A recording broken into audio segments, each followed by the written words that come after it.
weltare ɓiɓɓe fulɓe andu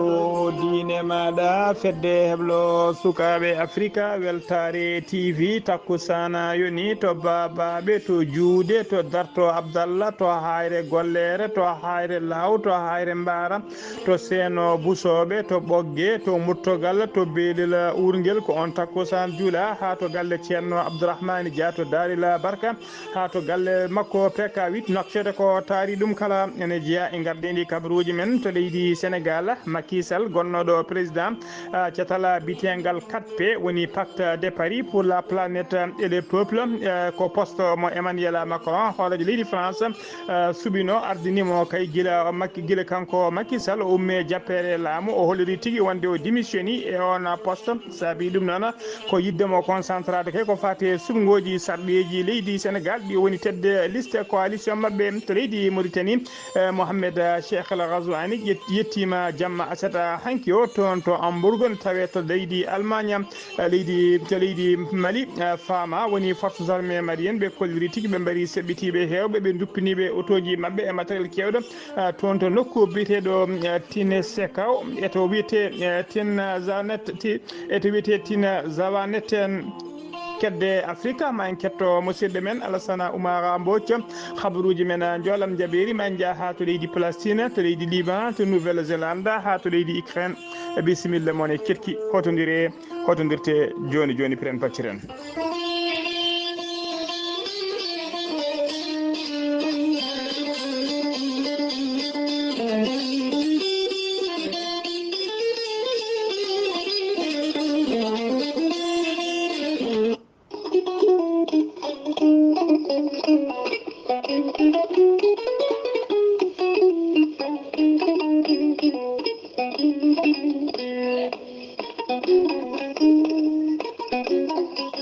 aadi bil aadi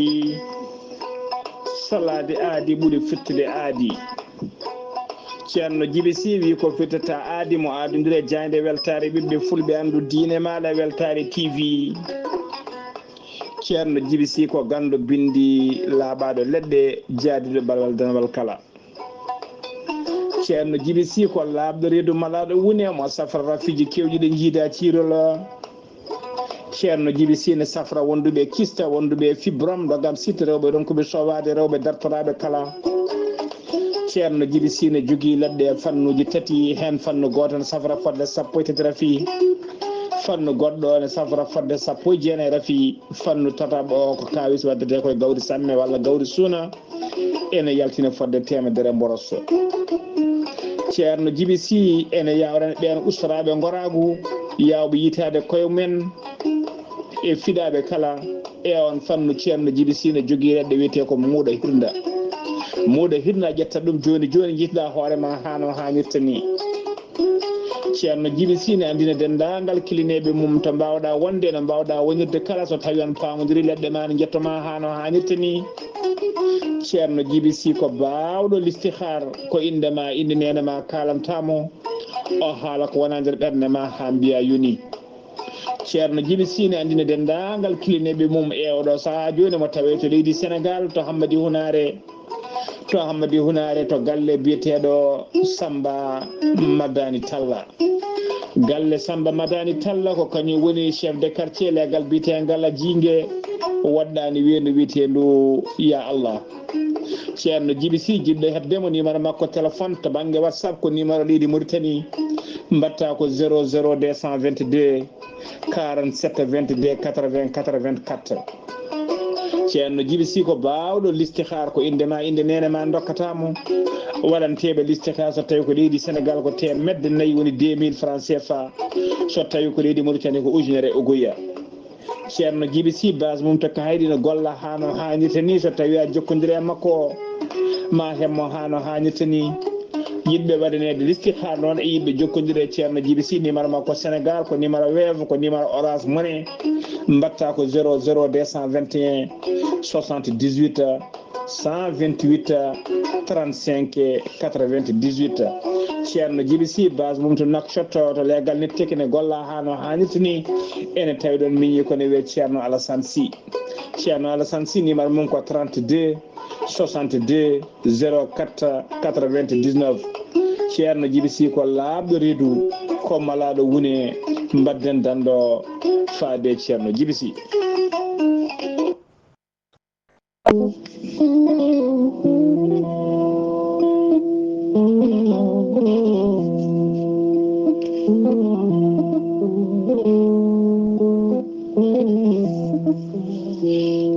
Adama Sall ko wittiyanke leɗɗe ko safriyanke safruji fina tawa Adama Sall ko kumpitiɗo leɗɗe safrowo rafiji kewɗi ɗi jiida cirol Adama Sall ko sukoto ko so ma Allah lumri hande gandal joguiɗo hattane wawde safrude rafiji kewɗi an moɗɗo poɗɗe ha tampi ne ƴetti pikkiraji jokkodire Adama Sall joni joni jiɗɗa hoore ma Adama Sall ene safra rafiji kewɗi ɗi jiida cirol omo safra wonduɓe kista wonduɓe fibrom dogam sitte rewɓe ɗon koɓe sowade e rewɓe dartoraɓe kala Adama Sall ne yawra ɓe worɓe yawɓe yitade koye men ustoraɓe gorago e jippiɓe leece kala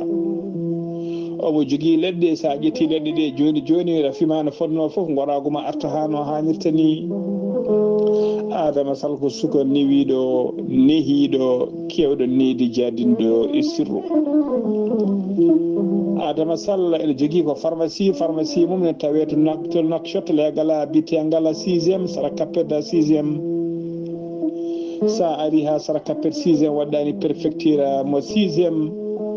so tawi a noddi Adama Sall ewɗo numéro ma hemmo hano hannirta ni Adama Sall numéro makko téléphone mbatta ko 47 15 87 13 ko numéro makko appel kadi ko numéro makko WhatsApp Adama Sall ne jogui leɗɗe ɓayreɗe ɗe ɓeydoje arsigaji pirtoji dabaruji Adama Sall ko laaɓaɗo leɗɗe ko newiɗo sanne sanne Adama Sall ne andini dendagal kilineɓe muɗum wonde ɓo ha tengtino taweteɓe lappal polol dande maayo ɓoyata ma waɗ jillu makko toon to Likseba Gorgol to Likseba Gorgol Adama Sall ma tawi toon ɗeɗo balle so hawreweɗede Allah ɗum noon dendagal département Likseba naɓe dendagal commune de Likseba commune de Dal Haye hay ko miccugal e dendagal lappol polol dande maayo kala Adama Sall ne wiye on bisimilla moon kadi gande leɗɗe ɗe ko limité omo ari omo adde leɗɗe kese pul tawi kadi ko baɗaɗe wittoji labɓe ceer Adama Sall leɗɗe mum ko naturel hay produit chimique goto ala hen ala rewma safrede ha jiituɗa hoorema hano hannirta ni Adama Sall mbadden danɗo faade makko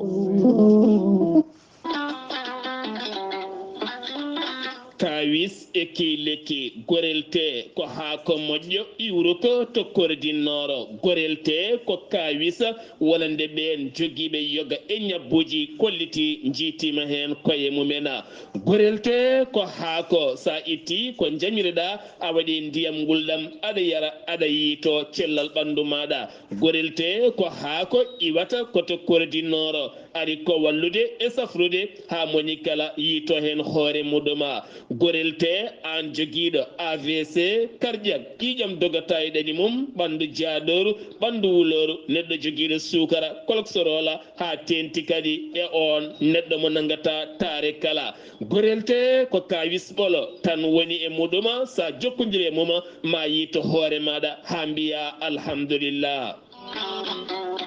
sa yiɗi jokkodirde e site gorelte beele mbawa janggande hoorema ko jangta e gorelte kala jahata koto Google tappa www.gorelte.com ma janggan hoorema kala an tuƴiɗo donkuɗo yaade juma e jama jokkoyde enɗam gam ɓandu musor jokkodire gorelte sa yiɗi jokkodirde e tonggode gorelte woto woɗɗu joni joni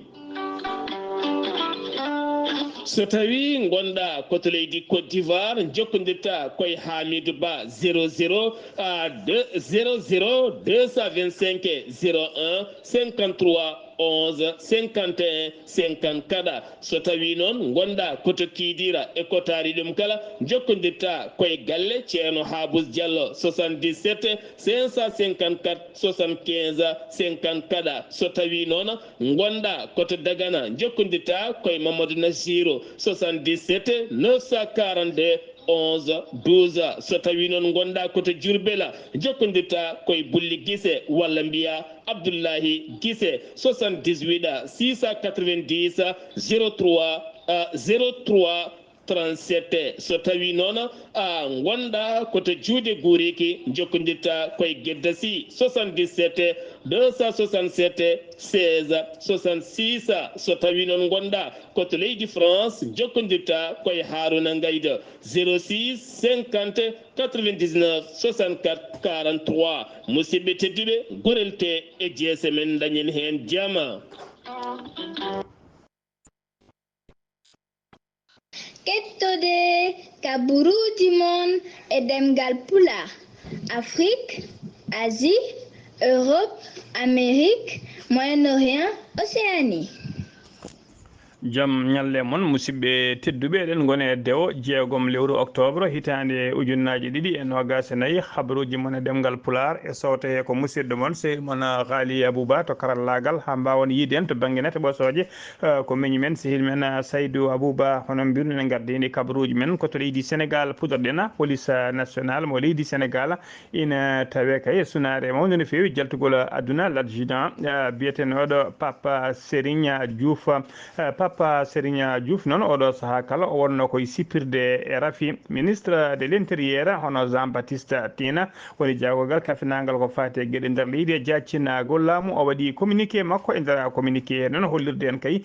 sunare makko mawde no fewi duwanade kay koreji makko e hollirde ko waddemo kadi hommage o waɗimo kadi hommage molanteɗo Allah ha joni ko leydi Sénégal keɗoɗen dadiɓe ɓe 61e compagnie d'incendie et de sapeur pompier tawateɓe toon to Tambacounda ɓe gawi ɓe ƴeŋtini goskiji sukaɓe tato yaroɓe duuɓi 4 duuɓi 6 e duuɓi 9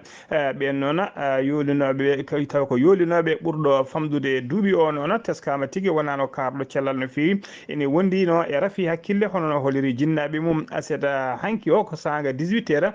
ko sukaɓe ɗiɗo woni yarowo duuɓi 6 e duuɓi 9 jano cangol kay cangol to wiyete Kusanara e nder département mo Tambacounda ko toon ɓe jooli to wuro kadi to wuro witego Madina Tenkoli ene tawe nogas 5 kilométre Kusnara toonne ko cukalel jaroguel duuɓi 4 guel mbiɗen wona karguel cellal hakkille kañumne ko guela yooli toon to cangol Tenkoli Manding ha joni ko leydi Sénégal keɗoɗen e yo leydo ha joni toon to Sédhiou toonne ko cukalel guel duuɓi 14 e biyeteno guel Souleymani Touré élève CMD ko kañum tigui yooli toon guel yitama kono ko guel yita ko guel wondani e wonki goski maggel ƴeŋtinama ko ƴeŋtina ko sanga 19 heures woni tigui 7 heures kikiɗe ɗum ko aseta hanki ko koni koɓe faabu ɗon ɓe 43e compagnie de sapeur pompier kañumen ƴeŋtini goski ki ko kañumen mbawi ƴeŋtinde goski ki mbiɗen ko sanga 17 heures noon guel ummino galle mabɓe la lotoyade kay to maayo ko hen guel hawri ele diala goski maggel noon awama to hôpital régional Amadou Tidiane Ba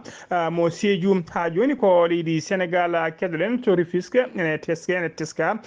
kewgol trafic drogue oɗo saha joni nder leydi Sénégal commissariat central mo Rufisque tawi juuɗe muɗumen noon e trafic drogue mawɗo no fewi ɓe teeɓima toon noon 120 kilo drogue mo hinde chanvre indien ɓe tawi ɗum noon koye nder autoji ɗiɗi chauffeur eɓe ɗiɗi ɓe kala noon keeɓi fartange kay dogde ɓe goppi autoji ɗi e drogue o ɓe jaari ko koyɗe mabɓe hono commissaire biteɗo ML ho yettete ko Diallo ɓoyani tigui ko watta ɗon e leegal ngal teskama mo daari darde faydinde no fewi haɓade bandiji e haɓade drogue e nder Rufisque nden noon ɓe keeɓi kabaru commissaire o heeɓi kabaru wonde autoji ɗiɗi nana ndimde kay drogue tawi ko drogue to leegal bitegal jukkel tawi kadi drogue o jippina koye laana ndiyam koye ngan saga noon o nuli toon dadiɓe makko ko ɓen dadiɓe noon mbawi furtinde kay kay ɓen waɗoɓe trafic de drogue goppi auto mumen autoji mumen e drogue o kala ha joni ko leydi Sénégal keɗoɗen e dow lawol fadigue faade Mbour tolno wuuro witego Ndiosmone ko accident waɗi toon ko accident kulɓiniɗo waɗi toon ko camion ngaji ɗiɗi noon perɓodiri toon waɗi tigui mayɓe hen ɗiɗo e barmuɓe ɗiɗo ete barmuɓe ɗiɗo ɓe kala ɓe tampi hen sanne ene ɓe tawe tigui e juuɗe safroɓe ha joni koye fannu accident ji gonɗen e dow route national numéro 4 Nioro numéro 7 ko lidde ko lawol Nioro ko accident musɗo waɗi toon alkamisa ɓennuɗo sanga 21 heures woni 9 heures jamma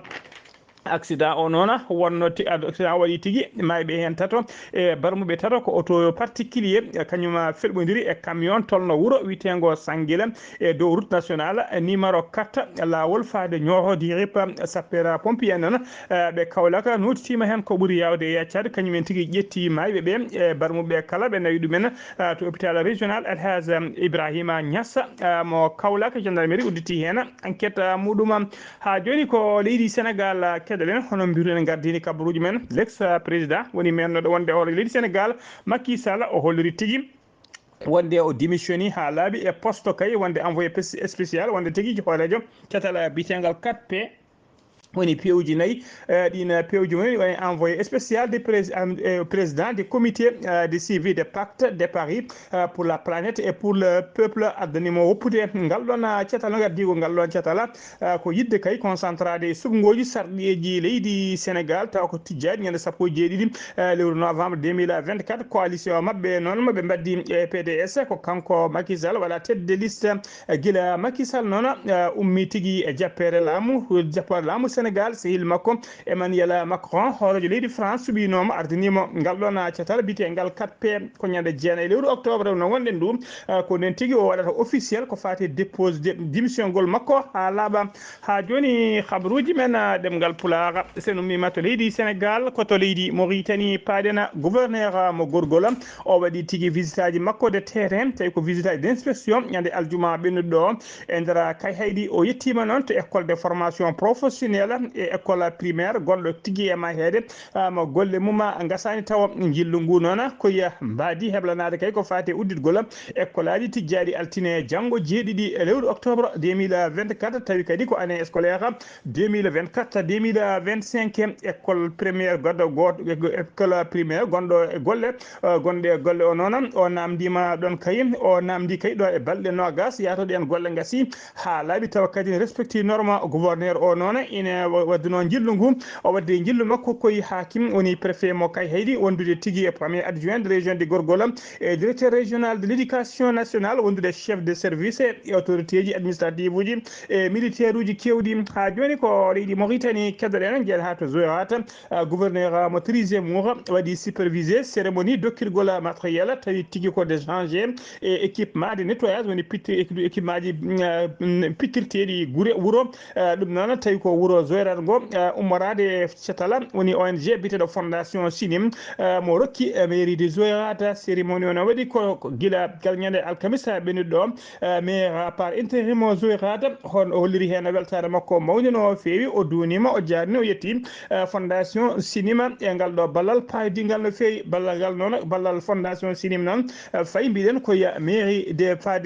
Zouérat ko ni sifori ko camion ngaji tati ben wondude billa désert goto ɓoftowo kurƴuraji wondude conteneur uji wondude e sappo go conteneur ene tawtora cérémonie o noon président de la région de 3e mour wondude autorité ji administrative et sécuritaire falde 3e mour walla Zouérat kala ha joni ko leydi Mauritanie keɗoɗen ha joni Mohamed Cheikh El Ghazouani hoolejo gendi Mauritanie jano toon to France tawtoriyede kay 19e sommet ko fate francophonie o ƴetti laala makko ndiwoka aseta hanki jamma o yettima toon to leydi to wiro witengo Hamburgo ene tawe e nder leydi Allemagne nayumo to noon ko jilluta ko jillu cihlagal kadi ko jillu gollal ma o taw to tawtoriyede forum taw ko forum baɗo to forum allemand pour le développement durable baɗo kay toon to Hamburgo ma o jodɗo toon kadi e nanɗo makko hoorejo leydi Allemagne hono leydi Allemagne toon to Berlin lamorgo leydi ndi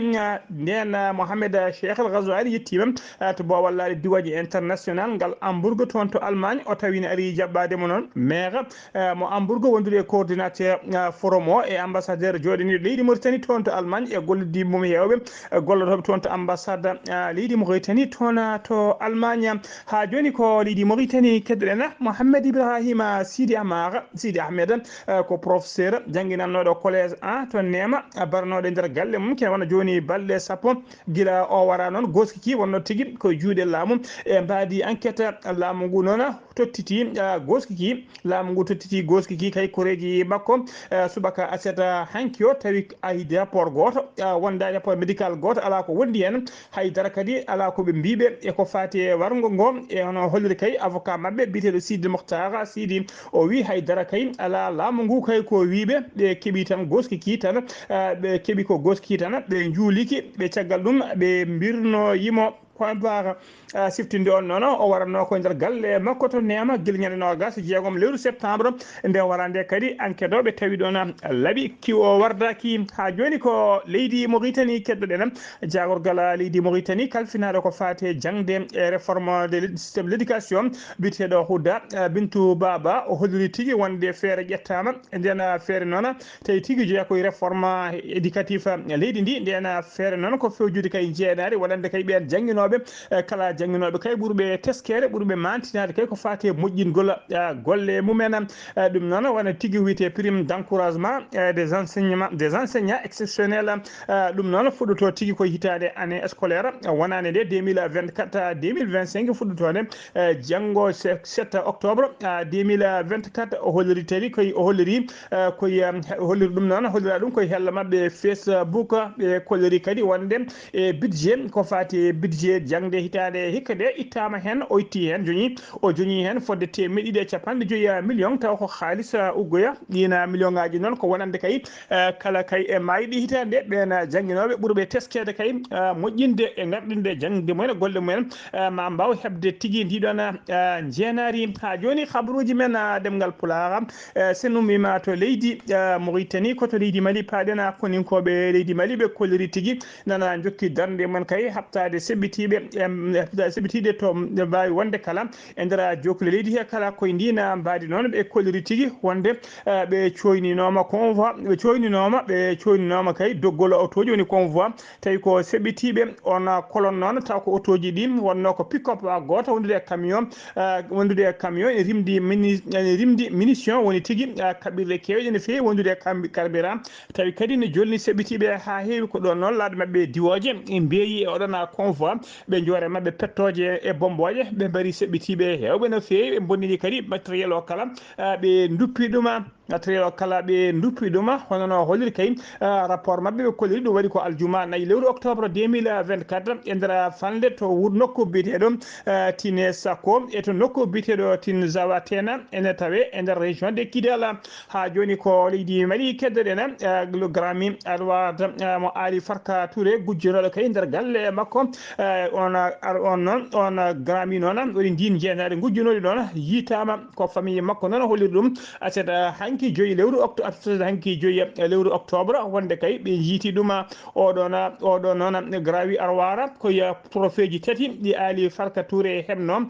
taw ko jeenari makko noon ɗe o hebno nde o gagni noon o saaha kay hebno ɗum tigui koye trophée arwara ko o hebno oɗo trophée gujjonoɗo ko guila 2006 ɓe kalani noon holno ɗum yitira e holla gujjunoɗo ɗum ɓe kalani ɓe kolliri tan wonde ɓe jiiti ndiɗon jeenari gujjunoni ɓe kolliri hen kadi weltare mabɓe mawde no fewi habaruji men ɗemgal Pulaar sen nomima to leydi Mali ko kadi paaɗen koye habaruji men dongre Afrique kedde Afrique jabboɗen ko musidɗo men sehil men Alassane Oumar Mbodj gorko mo Sara Ndogo Alassane Oumar Mbodj a salminama a juurama calmitima Gali Abouba calmini dendagal hettiyankoɓe Ayawo TV habaruji men ɓurɗi tengdude e ñalawma hande o ko Burkina Faso paaɗen ñande 2 lewru ndu gonɗen ndu ɓe mawnini toon ko fewti e magistrat ji mabɓe hoorejo mabɓe capitaine Ibrahima Traoré o ari toon kono noon o natani e nder toon toppo ɓe mbaɗata toon mawnugol toon addini noon e ñiŋedemo e ngal ɗon baɗal ngal o waɗi toon to Côte d'Ivoire ene wonde Côte d'Ivoire wawi kay won sembinde juɓɓudi taw kadi ko francophonie banno toon to leydi français ɓe mbi noon ɓe mbi noon yoɓe mbaɗa feere ɓe mbaɗa wadde kay taw kadi ko noddude leydi Mali leydi Burkina Faso wondude leydi Niger ɓe mbawa kay haaldude e mabɓe gam mate ɓen ene garta e juɓɓudi nde tawno wonde oɗo saaha ñannayyi e joyde ɓeɗo leyɗele tati tawtoraka juɓɓudi gonti ndi ɗum noon wawi hono bayini ɗum ko jagorgal taw kadi ko leydi hono Côte d'Ivoire ko pine kañum dey ko pinal kañum wawi kono bayini toon kañum ko fati francophonie ko kanko de woto bayini toon taw o fayi ɗum koye RFI o wawi haalde nde ɗo haalande Madagascar yimɓe hono jeegomo cokanoɓe toon e dumburɗe mabɓe ko ɓe nde canki toon gam wulde ɗumen ke kasoji ɗi kewde yimɓe no fewi e addina ɓe no wi wonde kasoji wona ɓen dey hay mataw fofde mbawata fofde toon ene ñaaga kay e nde ɓe jaccinta ɗiɗo kadi taw kadi ko prison ngaji RDC Congo laana dey jolluno ko fodde yimɓe 150 yimɓe jeetato yuwi toon yimɓe 150 yimɓe jeetato jiitama ene canki hen heddiɓe ɓe cuwa taw yitede taw laana ka noon fonno rawde ko yimɓe 150 ka ɓurtini no fewi ka yeehi ha ujunaji 200 e 150 e yimɓe jeetato Cameroun toon to ayugo a ɗum dey ko taw woni toon ko banggue rewo Cameroun hewɓe e hoɓɓe toon ɓe guuri koye ndema hani waylo wadde waylo ko ɗino maaroji ɗum noon ɗiɓi ndemi ɗe ɗum waɗi noon aɓe tigui rigui tinni e ka ndema ene wayi noon ko guila kiti haale ujunere e 150 ɓe ko remoɓe tan ɗum noon e sara oɗo taw kadi ko société rendi société taw kadi ko société publique mo waɗata taw kadi ko ɗon remru maaro hewɓe kadi e ɓen jiitima hen kadi koye mumen kadi guuɓe ƴellitima tigui rigui taw ala ko ƴelli ɗum so wona kaɗo ndema gasi ha laaɓi kaali Abouba ko ɗum ɗo tengulɗen e dongre Afrique e ñalawma hande o taw wonno ɓeydade musidɗo moon Assane Oumar Mbodji kono commença dogo gam weltare Ayawo TV. Alassane Oumar Mbodji golle ma jooɗi peewi ko an uddi kabruji men e nder dongre Afrique takkusan juulama ha to galle ceerno Amadou Tijani Alpha Mamadou Siley Ba to kay hayɗi eko taari ɗum kala kabruji men joolam jaɓɓiri koto leydi Palestine paaɗen hono ministre de la défense ministère de la défense civile mo Gaza ɓe kolliri tigui wonde Israël waɗi bombardement mumen musɗo no fewi jamma goto to waɗi bombardement mumen e juma goto tawateɗo toon to Gaza bombardement o noon ɓe mbaɗi nogasi goho neɗɗo wonnoɓe e nder jama hen nogasi goho mbasi hen pittali men mbaɗi kadi barmuɓe hewɓe no fewi ha joni koto leydi Palestine keddoɗen toon to nokku biteɗo Cisjordanie occupé toon noon e nder camp de réfugié camp tigui doga molto en toon e kollade diwoje koninkoɓe leydi Israël kañumen tigui joore mabɓe pettoje e bomboje ɗum wonno ko ñande alkamisa ɓennuɗo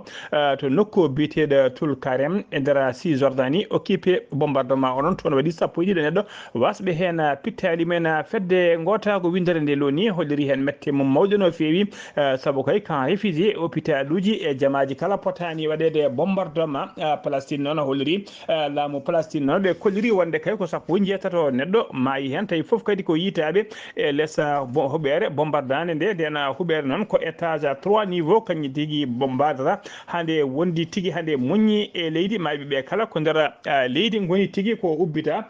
ko toon jiita ha joni habaruji men ɗemgal Pulaar sen no wima to leydi Palestine koto leydi ɗiɓa paɗen Israël ana jokki tigui wadde bombardement muɗum e nder leydi ɗiɓa ɓe tigui ɓena tigui toɓɓe ɓe ɓuuri tigui toɓɓude noon ko banlieue sud to Beyrouth e oɗo saaha kala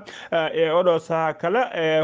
saaha kala tugui kay jamma aseta fayya tugui jamma aseta fayya tugui jamma aseta hanki fayya wendoga subaka aleta hande o leydi Israël waɗi tigui fodde 30 bombardement on jamma kadi Israël bombardi mbiɗen toon to Gaza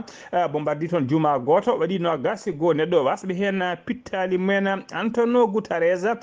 kañum woni tigui kolaɗo kuuɓal fedde gotago windere nde loni ha joni de ina jokki erade Hamas kay nde woppitte dendagal otage uji Israël naaɓe ɓe biftino kay guila 7 lewru octobre ko ñalawma janggo waɗata lewru timmudu kay kay ko ɓe biftino ɗiɗon étage uji ko ɗum saabino guerre o déclenché tugginen faade oɗo saaha joni haydara ala hen ko semori Guterres noon namdima Hamas nde woppita dendagal heddiɓe otage uji ɗi kala beele jaam kayne arta hakkude mabɓe e leydi Israël ko ɗum saabi noon ɗino otage ɗon saabi tigui guerre tawteɗo oɗo joni to Gaza oɗo saaha to Gaza guerre o noon wawi tigui rebde ha yettima toon to Liban ene huula kadi guerre o jogora ine jogori yettoyade kay ha toon to leydi Iran ha joni koye on fannu keddoɗen goto e mawɓe Hezbollah holliri tigui wonde guila alarba kay ɓennuɗo ɗo ɓe taƴodiri guila alarba ɓennuɗo ɓe taƴodiri ha laaɓi kay to banggue téléphone e to banggue haalande kala ɓe donki hebde habaru kay biteɗo Hassan Safieddine noon ko ɗaminoɗo kay ko kañum jogori lomtade Hassan Nasrallah e gardigu catala Hezbollah eɓe cikkitan noon ko baraɗo e janguji walla mbiyan e bombardement ji Israël wanno toon ñande jamma alkamisa ene weeta alarba hecciyanke o ene sikka ko hen o wasi fittade makko saabu guila nden kay faade oɗo saaha joni ɓe nanani kala habaru makko ha joni habaruji men ɗemgal pulara koto Nouvelle Zélande paaɗena Nouvelle Zélande noon holliri aleta hande o 6 lewru octobre wonde kay bateau bannoɗo capanɗe jiiɗiɗo e 6 neɗɗo tawi foof ko yimɓe équipage membre d' équipage ko on bateau de woodi ko duƴƴi e hunde bateau o yuwi e nder ila biteɗo ila Samawa ɗum no wanno ko ñande jamma aseta hanki o ɓe kolliri noon dendagal kamɓe capanɗe jiiɗiɗo e joyo wonnoɓe bateau ɓe kamɓe kala noon Allah dandiɓe hen saabu kay nde ɓe gandi bateau o woni koye yoolade ko ɗon tigui ɓe pooɗi ko wiyete kanoji gonoji e nder bateau mawɗo ko ɗin kanoɓe kono annamala kon tokson ni kamɓe kala ko hen ɓe jooli ko ɗum faabiɓe kay ha laaɗe ɓattinoɓe mbawi tigui notitade hen ɓe dandama kamɓe capanɗe jeeɗiɗo e joyo foof hay goto hen wasani fittade mum kamɓe kala mbiɗen koɓe membre équipage oɗon bateau koye bateau he ɓe gollatno koto leydi Ukraine toon udditena kabaruji men vidéo muslo no fewi sarima e nder réseaux sociaux ɗin vidéo ji noon kewno yiyede koye gueruji e nder dongre Afrique on vidéo noon ko hollude tigui armée leydi Russie ene nangui 16 militaire taw ko Ukraine naɓe vidéo noon ene holliri tigui wonde militaire uji Ukraine naɓe ɓe koɓe jebbilinoɓe eɓe koyni juuɗe mabɓe dow eɓe joƴƴini fitilaji mabɓe woni tigui wiyete rendre ɓe payi tigui e koninkoɓe Russie eɓe cuuti dow juuɗe dow kay ene wi ɓe jebbilima ko ɗon tigui ɓen mbi yoɓe leelo e leydi ɓe leele leydi kamɓe 16 kala ɓe doosa mabɓe kuure hay goto mabɓe fiɗɗani nofuru ɗum noon oɗon image sarima no fewi nder réseaux sociaux ji holliri kay woni ɗi mette yimɓe hewɓe no fewi ha tengti noon e ɓen darniɓe haqqe innama ade ɓe kolliri noon hono procureur de la république mo leydi Ukraine o holliri tigui wonde oɗo tana baɗɗata waɗi koye nder région de Donetsk ɗum ɗon ne hollirtina wonde tigui leydi Russie ne jokki e kala saaha wadde ko wiyete violation de guerre ene waɗa tigui ko wiyete crime de guerre ɓe mbaɗi noon enquête udditama hen ɓe jeerima fedde gota ko windirde loni nde tawi tigui rewdirto ɗeɗo gueɗe taw ko gueɗe kulɓiniɗe no fewi baɗoji e kala saaha woni ko wiyete crime de guerre ɗi leydi Russie woni jokkude wadde e kala saaha saabu ɓe kolliri wona ngolɗo lawol tan ɗum ɗon fuɗɗi e nder guerre noon so neɗɗo joƴƴini fetel mum hoyni juuɗe foti ko nanguede waɗe prisonnier de politique kayim wona warede musidɓe tedduɓe gasi ha laaɓi ceera ko ɗum ɗo wonno komin tonga noon habaruji mon e ɗemgal pulara e sawta he ko musidɗo moon sehil moon Ghali Abouba to karallagal ha mbawon yiide en to banggue nete ɓosoje ko miñi men sehil men Saydou Abouba so tawi ko roɓiɗo kedde Afrique ko musidɗo men sehil men Alassane Oumar Mbodj gorko mo Sara Ndogu kerkimalaki jaam yo jaam Allah jogomi jogo on